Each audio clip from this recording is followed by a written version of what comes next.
What are England team's strengths and weaknesses?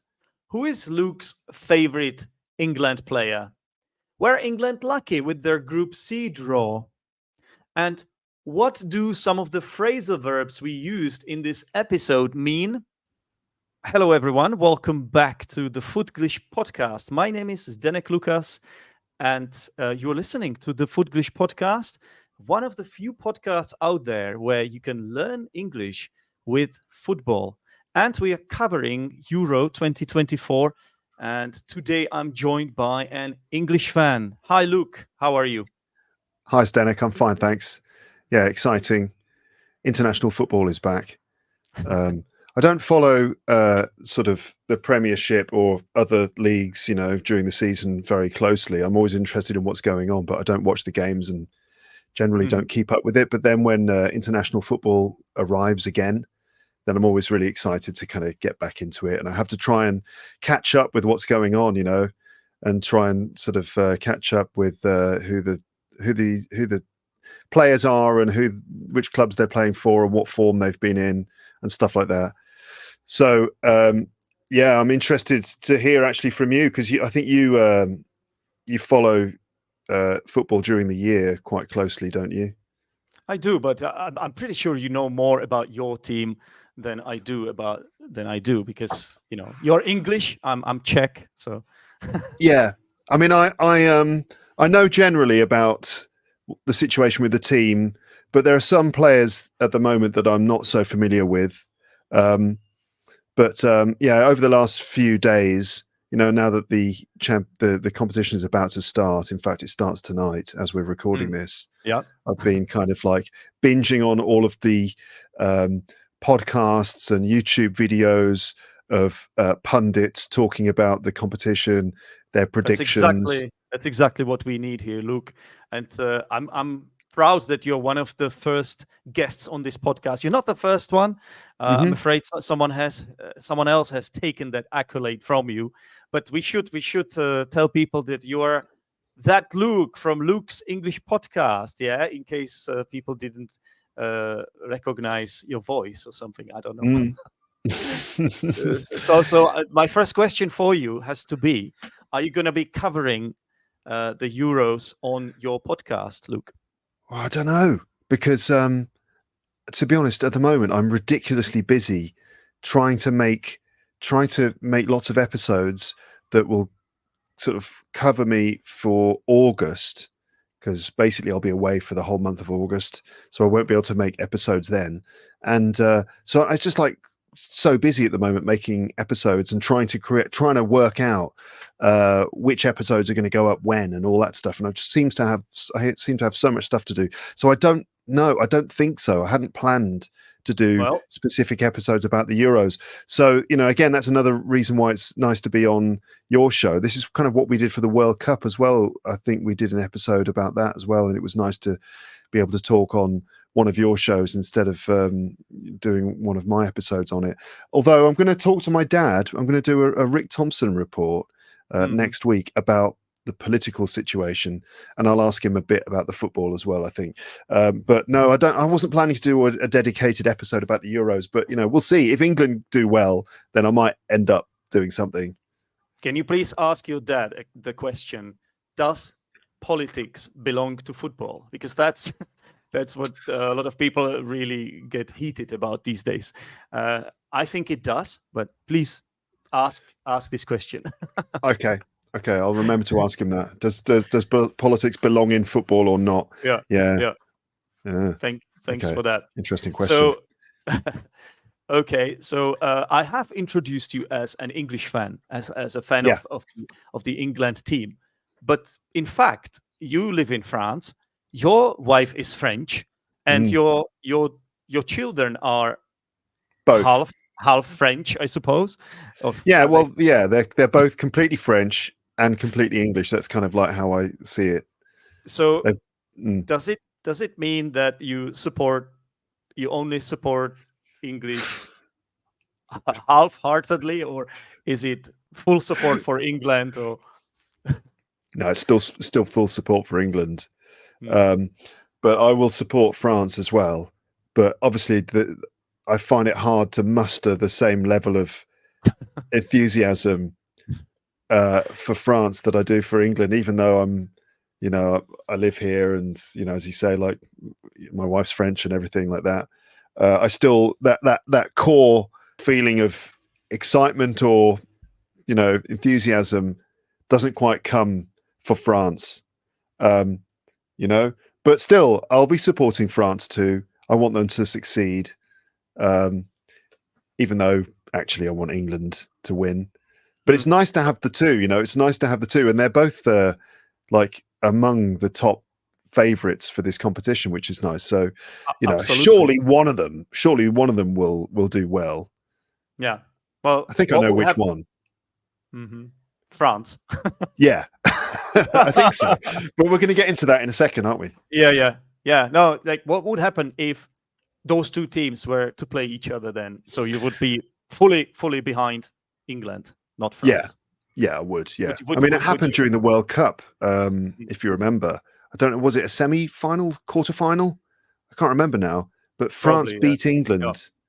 Yeah. And I was actually really ill at the time, not as a result, but I mean, I was already really ill, and I was in bed, and my wife and one of our friends was watching. They were watching the match, and I was following along with it. But it was just a sickening feeling to lose, and I just just buried my head in the pillows.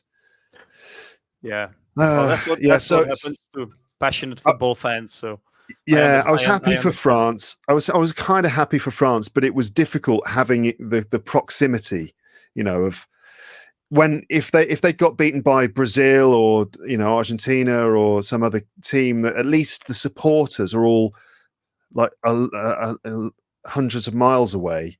But when France beats England, they're all around me, and I can't hide. It's a nightmare.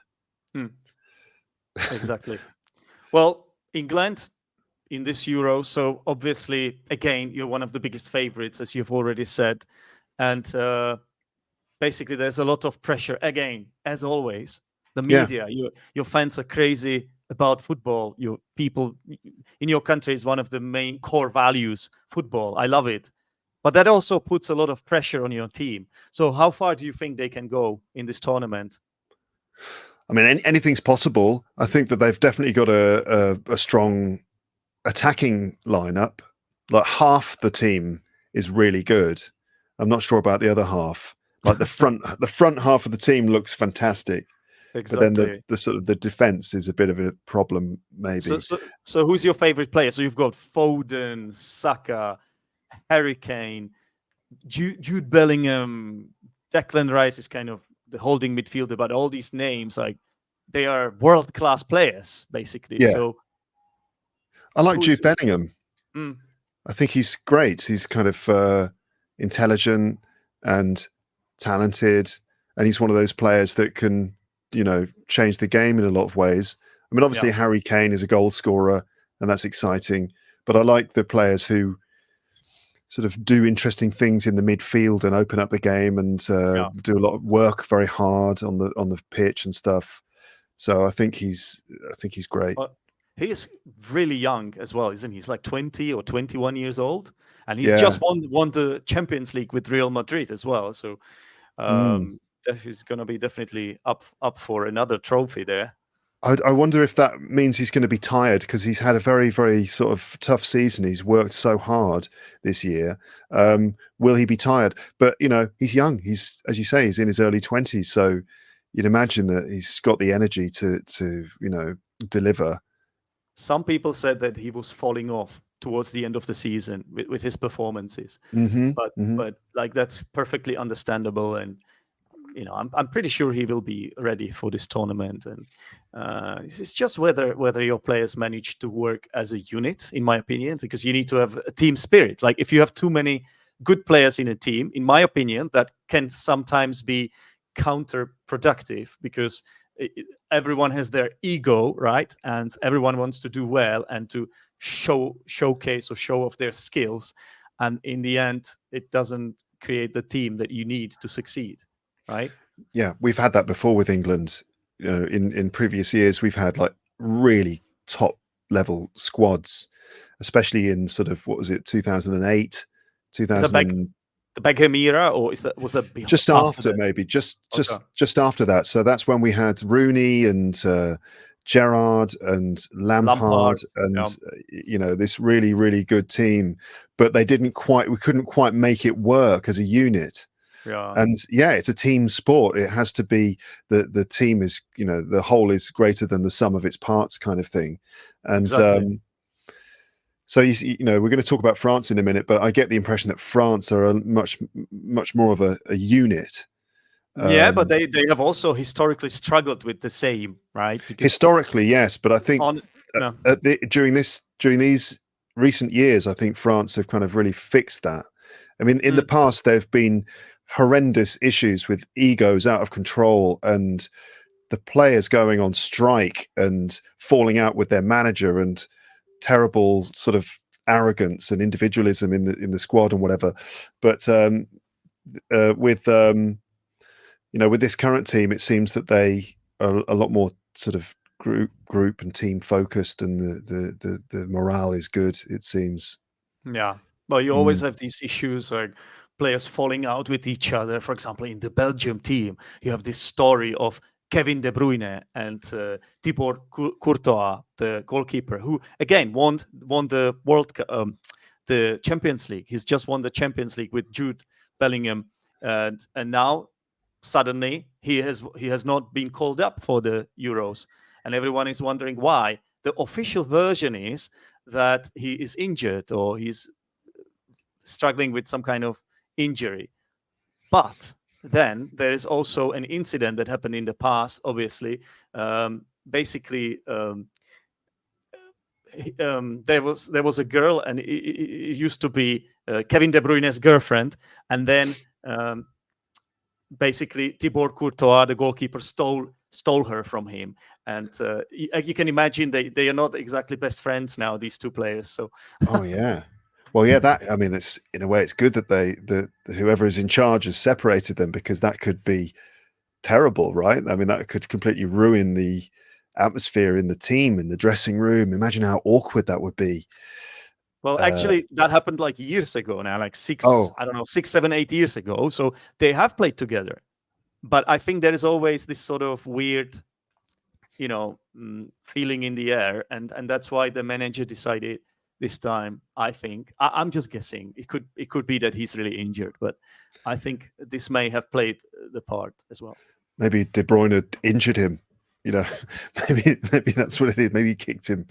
Um, yes, Exactly. but yeah, team spirit. So yeah, England as the favourites. I find it hard to believe, really. I think a lot of that is probably the press kind of exaggerating things a bit, Mm, and obviously there's a lot of excitement in the UK, or at least in England, not the UK, because Scotland certainly aren't really interested in England, but the English press are really excited, and the bookmakers, right, the bookies are sort of bigging up England, because of course they want lots of people to place bets on England, so there's a lot of that media hype and stuff going on.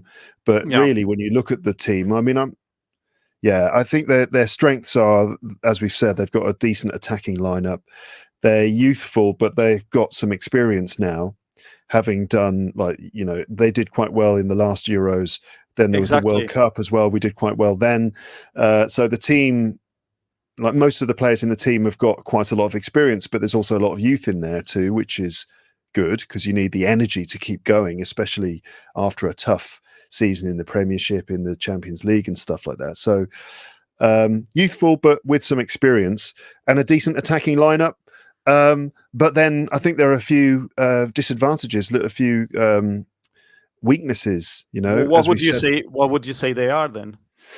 Well, I understand that the defense are not up to scratch, and we're missing like central defenders. Our left back is right-footed, which isn't great, Is that Shaw? because Shaw, yeah. Luke Shaw. Luke Shaw, yeah. It's Luke Shaw, yeah. Um, Yeah, you have to. that's a problem when you want to go out wide. If you want Yeah. to go out wide and utilize the wings and stuff like that, then a right-footed left back Well, makes that's that a, tricky. it's a question of how you look at it, right? Because then you have some managers that actually like this because it's the inverted winger or inverted defender. So basically, you can cut inside, right, as well, Mm, and mm. bend it in if you're good at it. And then you have also obviously Trent Alexander-Arnold is another name we should mention. What a great player! But he has recently been playing in the midfield as well. So he's a right back, really talented right back with great feet and excellent at set pieces. So in my opinion, he should be starting, and he will be starting. But also, playing in different positions. It's going to be interesting to see who your manager goes for in the end. But in my opinion, Luke, you have a big chance to win it. I honestly feel it because consistently you've been really doing well in the tournaments, as you mentioned. The last Euros, the one in COVID, remember that one? The Yeah, one you lost on penalties. What a it's surprise! against Italy. Yeah, Was it against that one? Italy. The Euros that was supposed to be 2020, but it took place in 2021. We did a Exactly. couple of episodes with Martin about it, Yeah. and we got to the final against Italy. We lost on penalties, of course, like we always do. Yeah. I thought you were getting better at penalties, but then this happened. Yeah, what a sucker punch for you.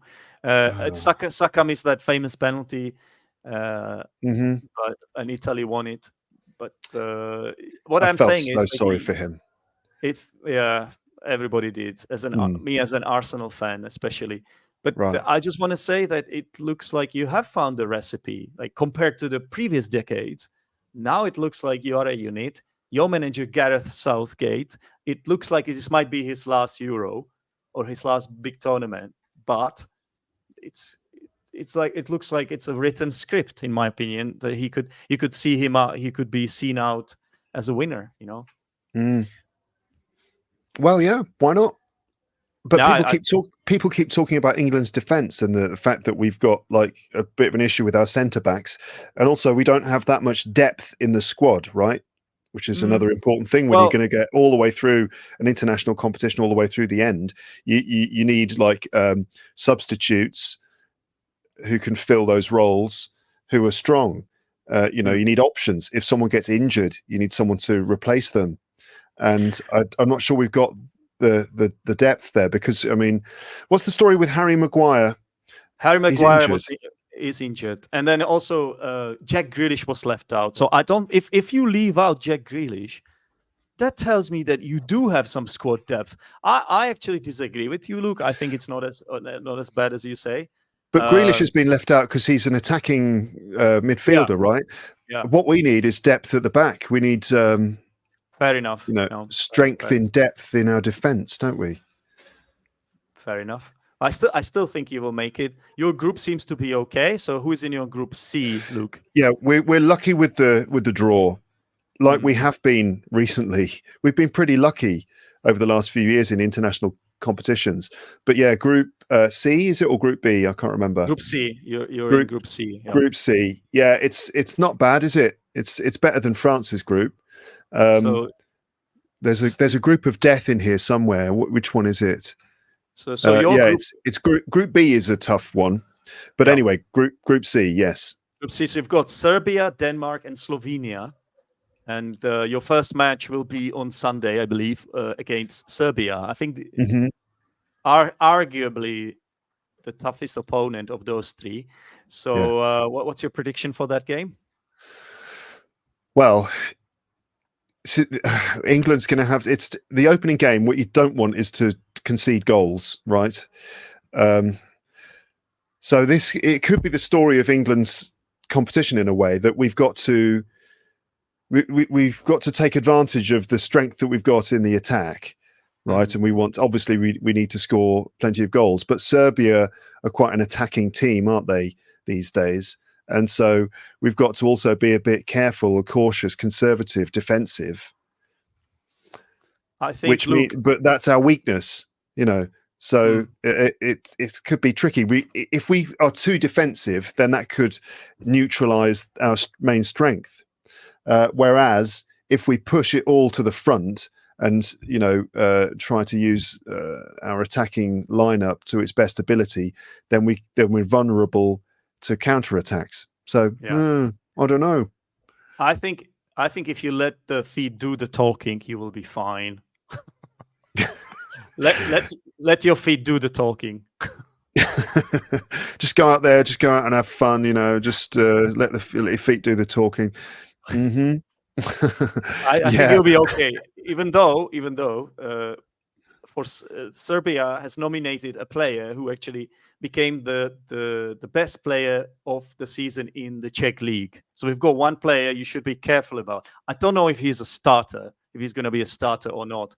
His name is Vilko Birmancevic, but he won the league with Sparta Prague, and he became the best player of the season. So he is really dangerous. And Serbia have really some talented players, but in my experience watching teams from the Balkans, they can be sometimes a bit moody.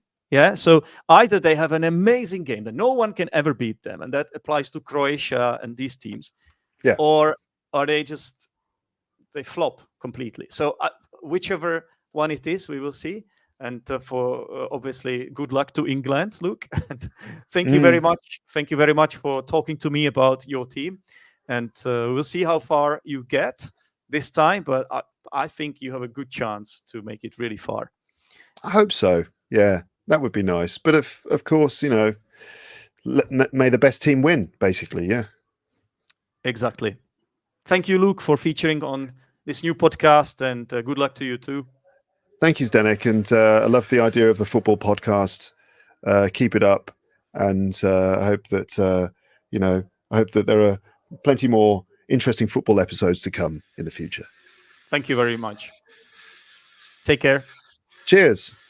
In this part of the show, I'm going to teach you something because just like Luke, I'm an English teacher. So let's go. Today, I would like to talk about phrasal verbs. Phrasal verbs are those verbs that have two and sometimes more parts and that are notoriously difficult for English learners. So I have written down several of these phrasal verbs that we used, both Luke and I used in this episode, and I'm going to quickly explain them to you. Luke said, I'm trying to catch up with what's going on. So we have two phrasal verbs in this sentence.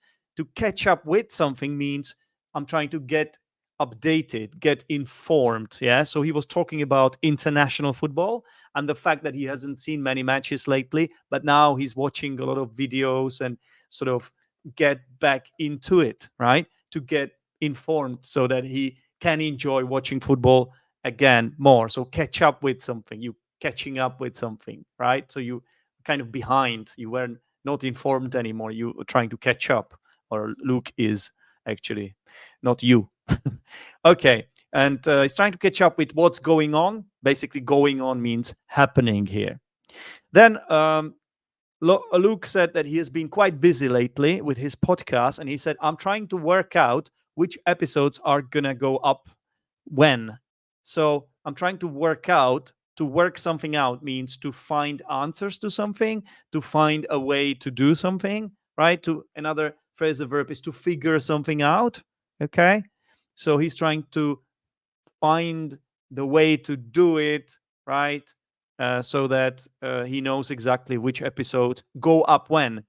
To go up in this case means to be released to the public, right? When these episodes are available to the public. Okay. And when I talked about the fact that sometimes in a team can be full of egos, right? Full of big egos. And I said, everyone wants to do well and show off their skills. When you have a lot of players, like world class players who are very confident and they want to show off their skills. To show off something means to show what you can do because you are proud of it and you want to attract attention of people. And yeah, that's what it means to show something off, to show off something. Okay. Then the players are going on strike, falling out with their manager, or the players going on strike, falling out. Then you have Then Luke talked about the French team, and he said that in the past there were horrendous problems in that team. The players going on strike, falling out with their manager. To fall out with someone means basically to have an argument with someone and then to stop talking with each other, right? That's what it means to fall out with someone. And then Luke said the bookmakers are sort of bigging up England. So if you big someone up, it means you sort of praise someone, right? You put them on a pedestal. Maybe maybe they don't deserve it. Yeah. So uh, the media are bigging up all these England stars, and maybe it's going a bit too far. Okay, to big someone up. Yeah. And then I spoke about Gareth Southgate, and I said it's a script.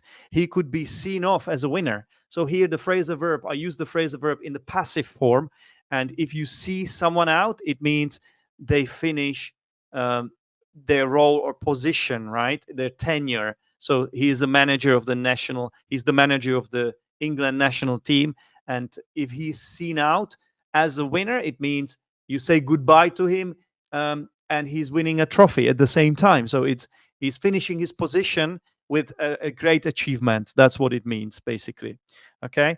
And I also said then Jack Grealish was left out. So if you leave a player out of the squad, that means you don't include the player in the team, right? So Gareth Southgate is not going to the Euros. He was left out. Okay.